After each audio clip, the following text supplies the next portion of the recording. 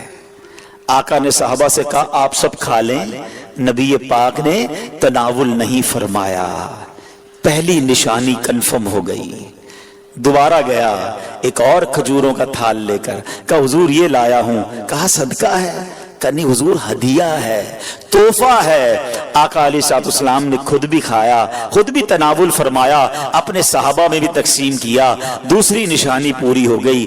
اب دل بیتاب ہے کہ مہر نبوت دیکھنی ہے۔ راہب نے بتایا تھا کہ دونوں کاندھوں کے درمیان ایک بڑی خوبصورت سی مہر نبوت، حدیث کی کتابوں میں لکھا ہے کبوتر کے انڈے کی طرح نبی پاک کی پیٹھ مبارک پر دونوں شانوں کے درمیان مہر نبوت تھی۔ اب آقا علیہ السلام دو چادریں پہنا کرتے تھے، چادر پہنی ہوئی ہے۔ اب وہ شخصیت کہتے کبھی میں دائیں جا کر دیکھنے کی کوشش کرتا، چادر تھی اس لیے دیکھ نہیں پاتا تھا۔ اللہ اکبر، نبی پاک میری طرف دیکھ کر مسکرائے۔ آقا نے سمجھ لیا کہ میں کیا دیکھنا چاہتا ہوں۔ نبی پاک نے اپنی مبارک چادر اتاری، کہا جو ڈھونڈ رہے ہو، جو دیکھنا چاہتے ہو آؤ دیکھ لو۔ وہ دیوانہ کہتا ہے میں دوڑتا ہوا گیا، مہر نبوت دیکھی اور نبی پاک کی پیٹھ سے لپٹ گیا، چومنے لگ گیا۔ کہ حضور آپ کی تلاش میں مارا پھر رہا ہوں، بہت عرصہ ہو گیا ہے حضور، بہت دیر سے آپ کو تلاش کر رہا ہوں۔ آقا اب آپ کے قدموں میں آ گیا ہوں، اپنی غلامی میں قبول فرما لیجئے۔ اللہ اکبر، نبی پاک علیہ السلام نے انہیں اپنی غلامی میں قبول فرمایا، کلمہ پڑھ کر دامن مصطفیٰ سے وابستہ ہو گئے۔ سنو وہ کون تھے جو اتنی تلاش کے بعد پہنچے، جو اتنے عرصے کے بعد نبی پاک کے قدموں میں پہنچے؟ وہ کوئی اور نہیں، وہ حضرت سلمان فارسی رضی اللہ تعالیٰ عنہ ہے۔ صحابہ کرام میں سب سے بڑی عمر آپ نے پائی، ایک روایت کے مطابق 250 سال آپ کی جو ہے وہ عمر مبارک تھی، اور بڑی تلاش کے بعد نبی پاک کے پاس پہنچے۔ اب سنو، اب نبی پاک کو جب پوری داستان سنائی کہ آقا کیسے پہنچا ہوں، گر پڑ کے پہنچا ہوں حضور، غلام بن گیا ہوں، بک گیا ہوں آپ تک پہنچتے پہنچتے، مگر میرے آقا تو کریم ہے نا، تم اس کے مددگار ہو، تم اس کے طرفدار، جو تم کو نکمے سے نکما نظر آئے، لگاتے ہو اس کو بھی سینے سے آقا جو ہوتا نہیں منہ لگانے کے قابل۔ آقا فرماتے میں تمہیں خریدوں گا، جاؤ اپنے آقا سے پوچھ کر آؤ کیا ڈیمانڈ کرتا ہے، تمہیں آزاد کرنے کی قیمت کیا ہے۔ اب وہ کیا کہتا ہے، 300 درخت کھجوروں کے لگائے، پھلدار درخت، اور 40 اوقیہ سونا، یہ ملے گا تو تمہیں آزاد کروں گا۔ یہ بہت بڑی قیمت ہے، اور یاد رہے کھجور کا درخت فوراً لگاتے ہی پھل نہیں دیتا، بعض اوقات 3 سال، بعض اوقات 5 سال میں پھل دیتا ہے۔